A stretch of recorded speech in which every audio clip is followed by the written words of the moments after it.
Hello, everybody. I'm excited today to talk to you about swim techniques, specifically focusing on kicking and kicking drills. And really, the goal with our discussion today is to improve your balance, your rhythm, and timing for better performance, which sounds unusual when you talk about kicking, but kicking is not specific just to improve your propulsion, but it is definitely very much intertwined with your balance and rhythm and timing. And I'll discuss that as the presentation goes along. Okay, so kicking. So what do we talk about and what are the elements of a good kick? So first of all, a good kick is narrow and tight. You avoid a wide or very open leg kicking, which leads to a lot of drag. And the first part of the kick is that extension at the hip. The next phase of the kick is the bend at the knee. And then the last part of the kick is the whip at the ankle. And you'll see that in a couple of our videos today. Your kick should always be very rhythmical. Most people swim about a 4 beat kick. There's a recommendation for many triathletes to swim at a 2 beat kick to conserve some energy. But the idea is that it's very rhythmical and not disjointed. So there's no stopping and starting with your kick. Um, the kick really engages your pull, and I'll talk about that in a minute. But you really wind up kicking right before you begin your pull phase, so it acts as an anchor to your pull phase. It helps with better arm extension, better hip rotation, and I mentioned the 2 beat kick, which really, when you do a 2 beat kick, you're trying to synchronize that with your stroke to reduce leg fatigue. So let's look at what a nice efficient kick looks like.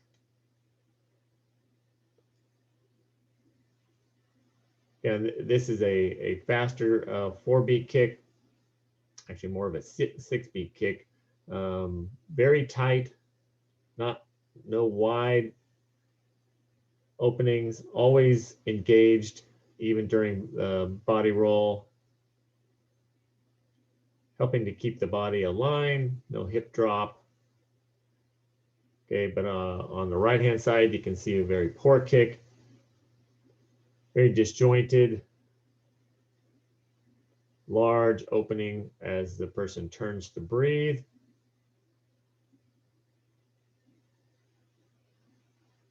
Ankle flexibility is not that great on this individual on the right. Don't have much hip extension and knee and whip action for this person on the right versus this person on the left. Okay. All right. So what's the purpose behind kicking? So really the purpose behind kicking is not just to help you improve your kick, which is ultimately improving your propulsion, but it helps reduce drag because it keeps your body in a better alignment and keeps it from the hips dropping. So the good energy conservation there. I mentioned earlier, your timing of your kick occurs right before the pull phase. So you wind up using that as an anchor for a better pull. And then it helps to improve body rotation because your counter forces are enacted during that element of your technique. So kick is very important for a lot of different elements is kind of the bottom line of your technique. So it's important to have a good kick. Many triathletes feel like they don't want to learn or don't feel the need to improve their kick because they don't use it during a triathlon when there's many different elements to why it's necessary. And although you may not use a 4 beat or 6 beat kick during triathlon, certainly a 2 beat kick can be very effective for all these reasons. Okay, so when we talk about correcting your kick, okay, what do we want to focus on? What are some of the drills? Well, first of all, using fins can be a great way to improve your kick, and because it forces you to engage in the correct form, and so using that for small, shorter sets can be useful. And most non-kick specific drills can also be helpful in improving your kick, because most drills you have to focus, your kick has to be stronger and more effective in order to make the drill more efficient. Okay, but specific kicking drills, let's talk about those. There's a vertical kick drill, single kick leg kick drill, and a 616 and a 636 kick drill. These are very similar to each other. So let's start off by talking about the vertical kick drill. Essentially, this is treading water, but in a very specific way to help improve your kick. Few elements of this particular drill: head is always above water, skull with your arms, okay, if you're a beginner, in order to keep yourself afloat. More advanced swimmers, you can either have your hands across your chest or above your head while you kick. Make sure that you follow good kicking form, where you extend at the hip, okay, bend at the knee, and whip at the ankle. Those are very synchronous in how they help you kick. Keep the ankles within the body frame and very flexible and a whipping-like action. Okay. With this particular drill, I recommend doing 20 to 40 seconds of kick and then 50 yards of swim. The swim following the kick session or kick set helps you to reinforce the elements of what you did in the drill immediately into your normal swimming. So basically creating some muscle memory there. Okay, so let's take a look at what this looks like in video format.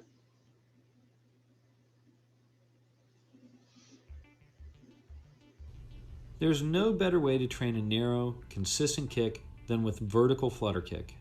And coaches, there's no better way to improve a swimmer's kick than to film them doing this and show them how they're moving their legs and feet.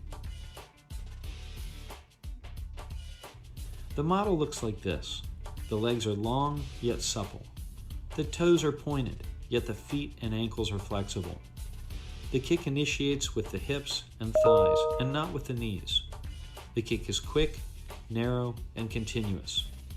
The swimmer maintains a long body line and avoids the common mistake of folding into a bicycling position.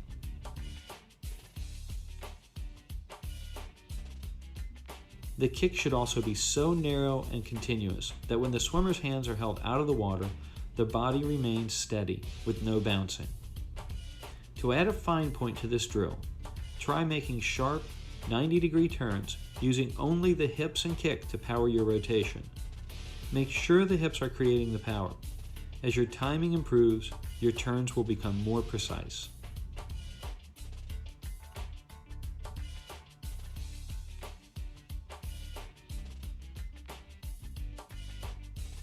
Okay, so that's the vertical kick drill. Very good for, particularly for beginner swimmers, when you use some sculling motion to keep you afloat. Okay, so let's talk about a single leg kick drill. So the elements of a single leg kick drill are holding a kickboard with both arms flat on the water, and you're, let's say we start with the right leg. So you kick with your right leg while the left leg just stays afloat. Okay, and focus again on the correct elements of the kick, which is extending at the hip, bending at the knee, and whipping through the ankle, which you saw in video format in the vertical kick drill. Okay, for this particular drill, particularly for beginners, I recommend doing it in 50-yard sets, where you swim half the length of the pool with your right leg kicking, and then swim the rest of the length with your left leg kicking. Rest 20 seconds, and then do 25-yard kick with both legs on the way back. So again, really engaging that kick and creating some muscle memory by doing the drill first and then standard kicking after that. Okay, so let's take a look at what single leg looks like in video format. Hello, this is Liz Hindley with KMF Performance. No matter the kick style you use during your freestyle stroke, single leg kicking drills help strengthen the legs as well as fine-tune an effective technique to benefit your stroke. While holding a kickboard extended in front of you, begin by kicking 6 times with one leg, then 6 times with both legs, 6 times with the other leg, and then back to both legs together. Keep repeating the cycle, focusing on one leg at a time. Maintain the power from the single leg work during with both legs together. Majority of forward momentum of kicking comes from the down kick. Imagine the leg as a whip. Allow the downstroke and upstroke mirror each other so that the most force can be used effectively during the down kick and then be reset properly for the next kick following. The biggest tendency is to kick from the knees. Focus on having the power come from the hips. Then the knee will react to push the water behind. Remember to keep the ankles and feet completely relaxed to avoid unnecessary tension. A good trick I use to help me notice if I'm using my hips properly is how my upper body reacts. Ladies, we keep our upper body more stable, therefore our hips tend to rock side to side. Guys, the entire body tends to rock side to side, with less give in the back than the ladies do. This happens to counterbalance the force given by each kick. If you are kicking from the knees, there will be no rocking motion. You may notice how one leg is stronger than the other. Using this drill can help strengthen the weaker leg of the two. To apply this drill to your swim sets, start with 25s or one length of a pool, then build steadily up to 50s. Keeping the sets within shorter distances will help keep the mind focused on a clean, strong kick with each leg and build the leg's overall strength properly without overloading. Enjoy the single leg kick work in your next technique swim set, and happy training. Okay. All right, let's move on to the 636 drill. So this drill and the subsequent drill, the 616 drill, are very similar. So strong kick is important, using fins if needed, particularly for beginner swimmers. Kick with one arm out in front and one on your side. You're turning your head to breathe during this drill. Don't let the forward arm drop out in front of you. And complete 6 kicks, take 3 complete strokes, rotate onto the opposite side and repeat. So let's take a look at what this drill looks like. Swim drills are a vital part of every well-crafted swim set. I'm TriDoc coach and resident physiology specialist, Jeff Rains. And this is my good friend, 3-time Olympian, Brendan Hansen. So with me on deck and Brendan in the pool, today we're going to show you the 636 drill. The purpose of this drill is to develop better body positioning and better body balancing and awareness, resting on the lungs. This drill is an advancement to kicking on the side, the single arm lead. This develops full stroke arm timing. These are performed as kicks, strokes, kicks for the number that is specified in each position of the drill title. 6 kicks, 3 strokes, 6 kicks. Perform these while kicking on side with one arm leading. Tidbits. During the kicking portion, work to establish and maintain good balance and positioning. Think about efficiency of the upcoming stroke. Keep a front quadrant style of strokes between kicking.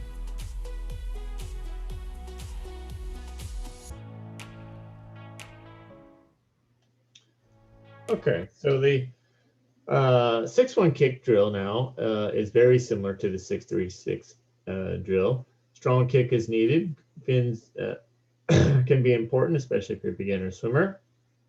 Again, kick with one arm out in front, one arm at your side. Rotate to the side to breathe. Don't let your arm out in front drop to maintain that long float. But instead of taking 3 complete strokes between your 6 kicks, just take 1. So let's take a look at what that looks like in video format.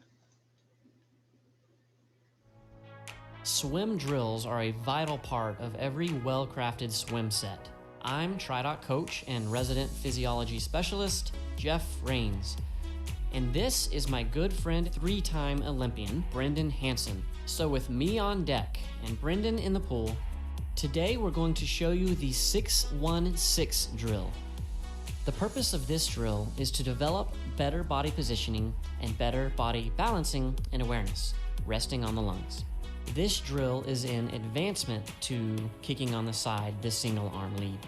This develops full stroke arm timing. These are performed as kicks, strokes, kicks for the number that is specified in each position of the drill title. 6 kicks, 1 stroke, 6 kicks. Perform these while kicking on side with one arm leading. Tidbits. During the kicking portion, work to establish and maintain good balance and positioning. Think about efficiency of the upcoming stroke. Keep a front quadrant style of strokes between kicking.